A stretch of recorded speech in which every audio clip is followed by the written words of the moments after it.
기본적으로 국무총리에 임하시는 자세에 대해서 한번 좀 여쭤보겠습니다. 흔히 말해서 국무총리를 뭐 1인 지하 만인 지상 이런 표현을 쓰지 않습니까? 근데 저는 이런 표현은 조금 권위주의적인 냄새도 나고 옛날의 진부한 표현이라는 생각이 좀 들긴 하지만 그래도 책임감이라는 면에서 위로는 대통령을 보좌하고 또 밑으로는 행정의 모든 부와 또 국민께 책임을 지는 자리다 하는 면에서 이해한다면 뭐 1인 지하 만인 지상이라는 말도 맞는 말이 아닌가 생각을 하는데 총리님도 그런 책임감을 느끼고 계십니까? 책임감을 느끼지만은 1인 지하 만인 지상이라는 표현은 존경하는 곽 의원님이 느끼시는 대로 시대에도 좀 맞지 않는다는 생각이 들고요. 우리 헌법과 법률에 의거해서 아마 국가 의전 순위를 대통령의 다음을 국회의장 또는 대법원장을 두고 주무총리를 둔 이유도 헌법이 규정하고 있는 삼권분립의 정신을 존중하는 것이라고 보기 때문에 그런 우리 민주주의 국가의 원리에 보아도 1인 지하 만인 지상으로 보는 것은 적절치 않다 이렇게 생각합니다. 알겠습니다. 그 총리 후보자께서 예전에 서울시장 출마하신 적도 있고요. 또 부산시장 출마하신 적도 있어요. 내년 지금 6월달 1년 뒤가 정확하게 또 지방선거지 않습니까? 지금 국무총리로 지명되신 다음에 뭐 여러 번마다 틀릴 수 있을 것 같아요. 나는 정말 국무총리라는 그 직을 무겁게 생각하고 공직자로서의 마지막 소임이라고 생각하고 모든 것을 다 쏟아붓겠다 하는 분도 계실 수 있을 것 같고요.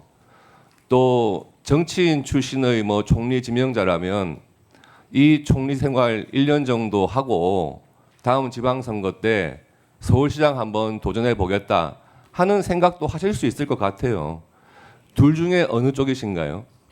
이미 제 마음도 그리 정했고 대통령님께도 이 직이 제 정치의 마지막일 수 있다라는 생각으로 전력 투구하겠다는 말씀을 드렸습니다. 예, 그렇게 임해 주시기를 바랍니다. 네. 지금 국무총리가 되시면은요, 저도 잘 몰랐는데 국회의원직을 유지하게 되시죠. 그러면은 그 일반 국민들께 생각하시기에 사실은 국무총리가 된다면 그 업무 양으로 봤을 때 국회의원은 겸직하기 힘든 걸로 이해가 되는데 그 국무총리로서의 급여 또 국회의원으로서의 세비 같이 받나요? 그것은 통상적인 원리상 양직을 겸하게 됐을 경우에 네. 주요 임하고 있는 직 예. 또는 액수가 더 많은 직의 그 급여를 받는 것으로 그렇게 알고 있습니다. 그렇죠. 한쪽만 받는 거죠. 네. 예. 그러면은 지금 그 국회의원으로서 또 후원금 모금하실 거 아니에요? 그러면은 총리로 있는 동안에 후원금 모금은 계속 하시는 겁니까? 그것을 위한 특별한 활동을 하고 있지는 않습니다. 그러면은 지금 또 보좌진이 많으시잖아요. 국회의원으로서. 사실 국무총리가 되면 국회의원직을 겸하게는 돼 있지만 국회의원으로서의 활동은 거의 어렵다고 보여지는데 보좌진은 계속 유지하시는 건가요? 그 주신 질문이 국회의원직을 겸하는 것이 타당한지 또는 그와 관련된 보좌진의 유지 등등과 관련한 판단을 여쭤보시는 것이라면 그런 문제에 대해서 혹시 헌법과 법률 또 그에 의거한 국회의 다른 판단이 있다면 그것을 충분히 저는 당연히 따르는 것이 옳다고 보고 오늘 현재까지는 대한민국 국회가 만들어지고 국무총리 제도가 만들어진 이후 현재까지 겸직 제도가 진행되어 있는 상황이기 때문에 저로서는 그 틀을 준수하면서 최대한 절제할 것을 절제하면서 하겠다 이렇게 말씀 올리겠습니다. 예, 총리 후보자님께 여쭤보겠는데 그 전에 국무총리로서 국회의원직을 겸했던 분이 뭐 이완구 국무총리 계시고 정세균 국무총리 계시고 그랬어요. 근데 계속해서 국회의원직을 겸했단 말이에요.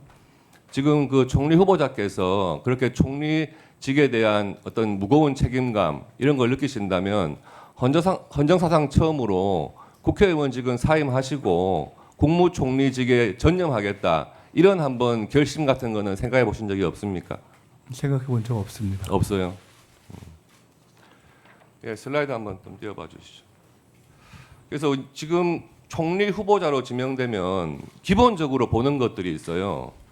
군 복무는 마쳤는지, 또 정과 관계는 어떤지, 그동안 또 정치인 출신이면 정치 이력은 어떤지, 또 불명확한 소득은 없었는지 이런 것들은 기본적으로 보는 거죠. 그런데 과거에 비해서 이 군 복무라든지 전과 관계라든지 이런 것들이 사실 굉장히 도덕 기준이 그냥 흐지부지 해버린 상태입니다. 지금 제가 숫자로 한번 봤어요. 이재명 대통령과 김민석 총리 후보자 두 분 다 군 복무한 적은 전혀 없어요. 그렇죠? 그리고 전과 관계를 보니까 공교롭게도 이재명 대통령도 전과 사범이고 김민석 후보도 전과 사범이에요. 물론 전과의 그 내용 면에서는 좀 달라요. 예, 그렇고 정치를 하시면서 굉장히 여기저기를 막 다니셨어요. 양천, 영등포, 부산까지 그렇게 이동하신 거리가 한 1,000km 정도 되더라고요.